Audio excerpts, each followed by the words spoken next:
Filosofía aquí y ahora. Movimientos políticos en Argentina. La ilusión en el progreso histórico era la bandera fundamental de la izquierda política. Sí, que se rompa, pero que no se doble. Querían pobres sometidos y tienen, en cambio, anarquistas combativos. Los hijos de la llamada chusma inmigratoria exigían ahora educarse, necesitan hacerse a sí mismos. La conciencia política de los militantes aparece en la praxis. Eva Perón es una construcción de Eva Perón. El tercer mundo es el que iba a encabezar la lucha contra la opresión.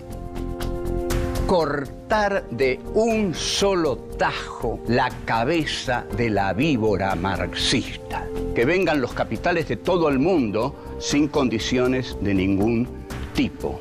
Develar cómo fueron los movimientos políticos que dieron forma a este país que hoy tenemos. Azules y colorados. 1. El peronismo divide a las Fuerzas Armadas.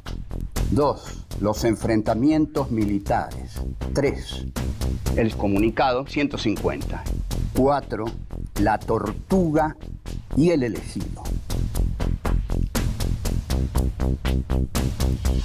El peronismo divide a las Fuerzas Armadas. Azules y colorados.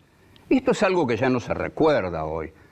Cuando yo digo azules y colorados, nadie sabe a qué me voy a referir. Bueno, los azules y colorados, sin embargo, fueron dos grupos militares que se enfrentaron y hubo muertos en ese enfrentamiento. ¿Por qué se enfrentaron? Por los que todos se enfrentaban entre 1955 y 1973. Cuando cae el gobierno de Juan Domingo Perón a través o por medio del golpe del 16 de septiembre de 1955, en eso que se da en llamar Revolución Libertadora, el problema para las Fuerzas Armadas, el problema para los sectores civiles que adhieren fervorosamente a ese golpe, es que todos quieren librarse del peronismo. Claro, imagínense, hay una fuerza mayoritaria abrumadora, formada por la clase obrera y formada por los morochos sudamericanos.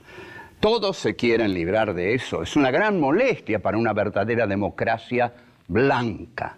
Entonces, tanto los militares como los civiles quieren desperonizar al país, como hemos dicho o diremos en otros encuentros. Porque el peronismo se comía todo si se lo dejaba tal como estaba. Ahora, una vez que se produce este golpe, ya se producen las grandes disidencias. ¿Cómo se va a gobernar? ¿Incorporando al peronismo sin Perón o no incorporando nada? El primero que quiere incorporar al peronismo sin Perón es el general Eduardo Lonardi, hombre honesto, de profunda fe católica, que toma lo mejor del catolicismo, quizás el mensaje del profeta de Nazaret, el del amor, y entonces dice una frase que alarma a todos los furiosos antiperonistas. Ni vencedores ni vencidos. ¿Cómo? ¿Cómo? Dicen los vencedores. ¿Para qué somos vencedores entonces? Si somos vencedores es para que existan vencidos. Los vencidos son los peronistas.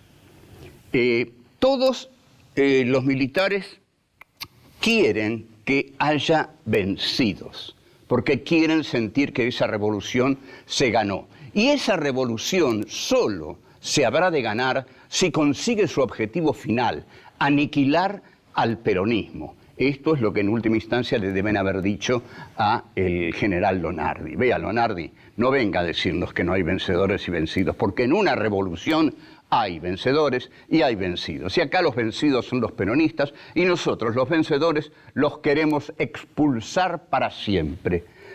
Al primero que expulsan para lograr esto es al general que dijo ni vencedores ni vencidos, que es el general Eduardo Lonardi. Eduardo Lonardi es reemplazado por un general muy antiperonista, que es el general Eugenio Aramburu. Finalmente se reforma la Constitución y hay elecciones en 1958, sube Frondizi, y Frondizi, entre miles de cosas que hace, finalmente en 1962 da elecciones libres en la provincia de Buenos Aires. Frondizi, claro, no había estadísticas muy férreas, muy inevitables, así que podían marcar una conducta política en ese momento. Y Frondizi creía que en la provincia de Buenos Aires ganaba él. Entonces ahí le permite al peronismo presentarse. Sin embargo, el peronismo se presenta y gana el peronista Andrés Framini, que cuando va a tomar el mando de la provincia de Buenos Aires, los militares lo echan de mala manera. Entonces aquí hay una división entre las Fuerzas Armadas, porque algunos quieren seguir con la careta democrática y ponerlo a José María Guido, y otros no quieren la careta democrática, sino los militares al frente y gobernando de modo directo el país. Los que quieren esto son los llamados colorados. Los que quieren un país con cierta limitadísima participación del peronismo son los azules. Aquí, finalmente, colorados y azules, ante la indiferencia total de la población, se enfrentan en una pequeña guerra que dura muy poco y que, como dura muy poco, vamos a contarla en el próximo bloque. Volvemos. 2. Los enfrentamientos militares. La diferencia existente entre azules y colorados no era de un grado, extremo, pero fue lo suficientemente grande como para provocar incidentes violentos en los que se pierden vidas. La Marina, según su habitual tradición, es la que está a la derecha de la derecha de la derecha. ¿A qué podría deberse esto por parte de la Marina? Porque la Marina es una fuerza de ultramar que pocas veces se ocupa de lo interno del país. La Marina ha vivido mirando el país desde afuera o hacia afuera. Pero cuando la Marina miraba dentro del país, se consideraba parte de la aristocracia británica y era tremendamente antiperonista. Se diferenciaba del ejército azul porque el ejército azul buscaba lentamente, con matices, con cautela, ir incorporando a los sectores peronistas. Esto era ya la blasfemia total.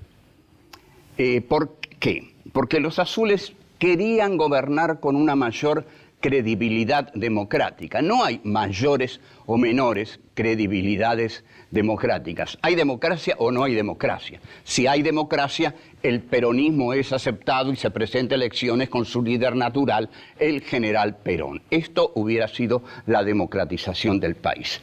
El estallido se produce el 2 de abril de 1963. Tiempo después, el general Galtieri va a invadir las Malvinas en esta fecha del 2 de abril. Pareciera que los militares de distintas épocas tuvieran cierta predilección por esta fecha del 2 de abril. Hay un combate principal en esta colisión de fuerzas armadas, colorados y azules.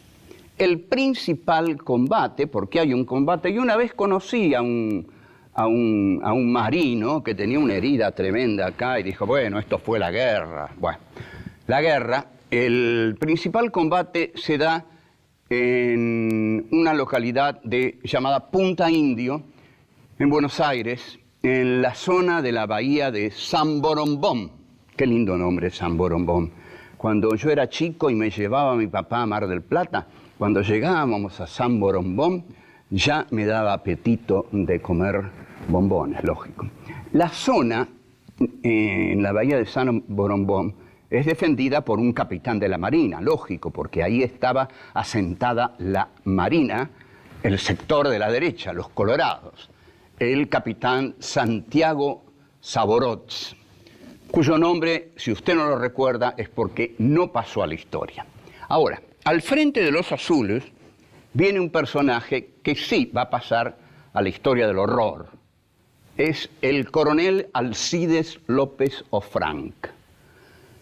López Ofranc es un tanquista y ataca Punta Indio con sus tanques y derrota a los colorados. En consecuencia, no sin falta de humor, la sociedad llama a López Ofranc el zorro de Magdalena. La verdad es que la gente no veía mucha diferencia entre azules y colorados. Tampoco creía que López Ofranc era Erwin Rommel, el zorro del desierto. Ahora, López Ofranc era un militar que a los pocos días de estar en acción, como parte muy importante de la dictadura de Videla, cuenta el fervoroso activista de los derechos humanos y católico Emilio Fermín Viñone, en un libro que se llama Iglesia y Dictadura, muy buen libro, que estaba en una reunión, Viñone, hablando con el presidente de Acíndar. Y el presidente de Acíndar le decía, caramba, tenemos tantos problemas en Acíndar con las comisiones internas de los obreros. Y llega López Ofranc, que escucha, y de muy buen humor le dice, no se preocupen, ya están todos bajo tierra. Habían solucionado el problema de las comisiones internas. Las internaron bajo la tierra. Así eran de asesinos. Y así terminó el zorro de Magdalena siendo el asesino de la comisión interna de Acíndar. Volvemos. 3. El comunicado 150. Durante esta pequeña guerra entre azules y colorados, al ejército azul se le da por la literatura. Se le da por la literatura y redacta nada menos que 150 comunicados. En el ejército azul había un personaje que le gustaba escribir. Le escribió durante toda su vida. Bueno, hablo del doctor Mariano Grondona. El doctor Mariano Grondona, ya ahí en esa pequeña guerra entre azules y colorados, está del bando azul. No es porque fuera un gran demócrata, sino porque veía un poco más claro, más allá del fanatismo de los colorados, y sí, consideraba que una medida apropiada sería incorporar un poquito del peronismo a la democracia condicionada por los militares. Grondona redacta un famoso comunicado, que es el último, el 150. En uno de sus pasajes, cerca del final, el doctor Grondona, en tanto ideólogo del militarismo azul, dice: quiera el pueblo argentino vivir libre y pacíficamente la democracia que el ejército se constituirá a partir de hoy en sostén de sus derechos y en custodio de sus libertades. Es decir, hay una democracia que va a estar asegurada por el ejército. El ejército va a ser el sostén de los derechos de los ciudadanos y va a custodiar la libertad de sus ciudadanos. Ahora, proteger los males que acechaban a la República Argentina, para protegerla sobre todo en esta época de la Guerra Fría, había que protegerla del mal supremo, que no era el peronismo, era la hidra comunista. La hidra es un animal mitológico de muchas cabezas y cada cabeza que se le corta crece otra cabeza. O sea que sus cabezas nunca decrecen. Aunque se las corte todas, todas vuelven a crecer. De ahí la idea paranoica ante el comunismo. Tenían miedo, un miedo oscuro, paranoico, de que el peronismo condujera necesariamente al comunismo. Volvemos. 4. La tortuga y el elegido. El gobierno de Guido quien había sido puesto ahí por los militares, y era un personaje pequeño, tan pequeño como el lugar que ocupó en la historia argentina. El gobierno de Guido da elecciones y en julio de 1963 Perón llamó a votar en blanco.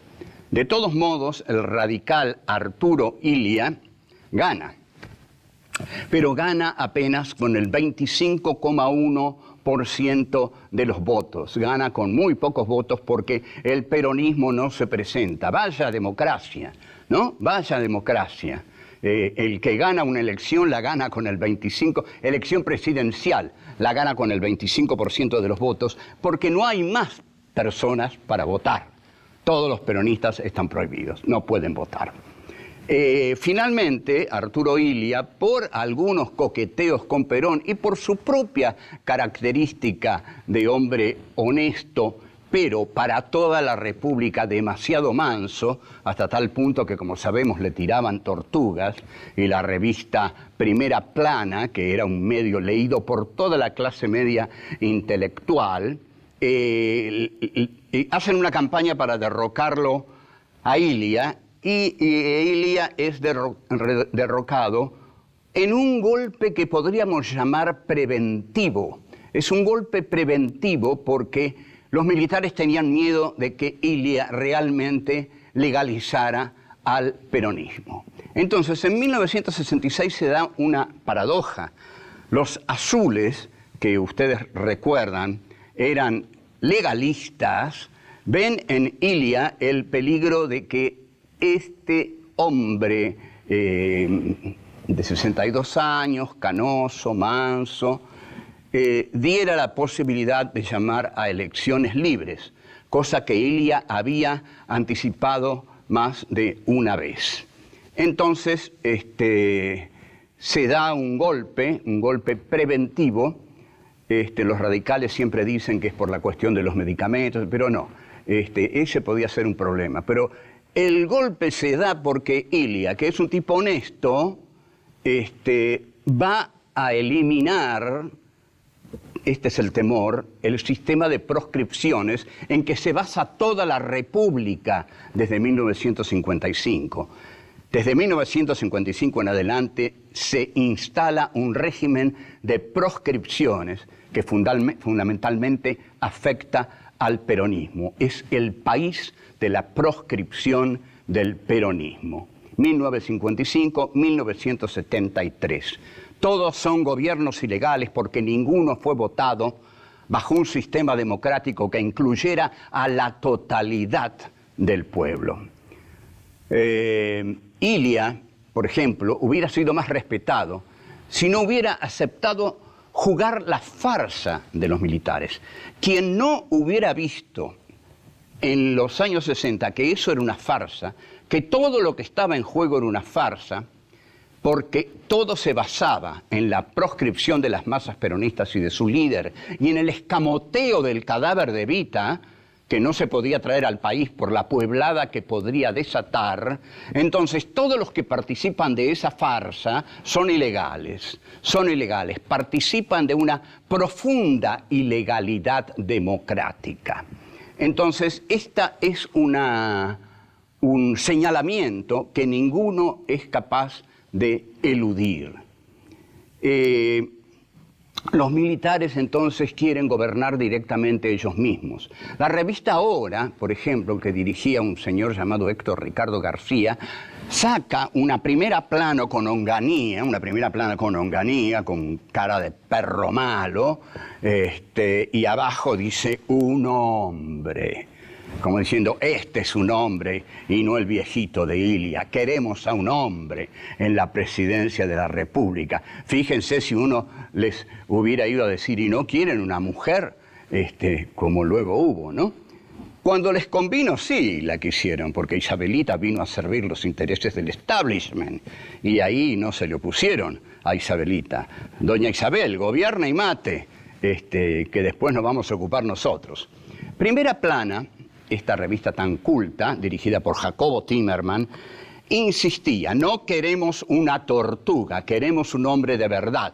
El hombre que salió en la tapa de la revista Ahora. Después de la campaña aparece finalmente el hombre de verdad. El hombre de verdad es un hombre de pocas palabras, de ceño fruncido, cursillista católico, con labio leporino. Tiene un enorme bigote de morsa que lo caracteriza así Landru en Tía Vicenta, una revista de la época que es prohibida poco después por los militares. Caracteriza a Onganía como la morsa, porque tiene unos bigotazos que lo hacen parecer a una morsa. Onganía, el 29 de mayo de 1969, sufre el alzamiento en Córdoba, lo que se llama el Cordobazo. Onganía ni lo presentía, no tenía la menor idea de que podía ocurrir eso, pero sí, 29 de mayo, Día del Ejército, en Córdoba se alzan todos los obreros industriales que están ligados a la producción. Y poco después, Onganía tiene que renunciar. Bueno, azules y colorados, ¿qué significan? Nada. Un pequeño matiz que desató una pequeña guerra. Nada más que eso. Hasta luego. Chao.